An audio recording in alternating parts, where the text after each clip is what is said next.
खोची येथील भैरवनाथ मंदिर परिसरात गेल्या 8 दिवसांपासून भाविकांना त्रास देणारे माकड अखेर वन विभागाच्या वनरक्षकांनी जेरबंद केलं। या कारवाईनंतर मंदिरात येणाऱ्या भाविकांमध्ये मोठे समाधान व्यक्त होत आहे। मिळालेल्या माहितीनुसार हे माकड मागील काही दिवसांपासून मंदिर परिसरात धुडगूस घालत होते। भाविकांच्या हातातील प्रसाद, पिशव्या हिसकावणे तसेच अचानक हल्ला करण्याच्या प्रकारांमुळे भाविकांमध्ये भीतीचं वातावरण निर्माण झालं होतं। विशेषतः महिला आणि लहान मुलांना याचा अधिक त्रास सहन करावा लागत होता। या प्रकाराची माहिती स्थानिक ग्रामस्थांनी आणि मंदिर व्यवस्थापनाने वन विभागाला दिल्यानंतर वनरक्षकांनी 8 दिवस सतत निरीक्षण करून सापळा रचला।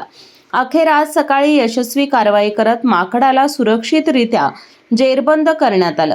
वन विभागाने माकडाला सुरक्षित ठिकाणी हलवण्याची प्रक्रिया सुरू केली असून त्याला नैसर्गिक अधिवासात सोडण्यात येणार असल्याचं सांगण्यात आलं आहे। या कारवाईनंतर भैरवनाथ मंदिर परिसरात भाविकांनी सुटकेचा निश्वास टाकला असून समाधान व्यक्त केलं जात आहे। जनप्रवास लाईव्हसाठी कुंभोजहून विनोद शिंगे।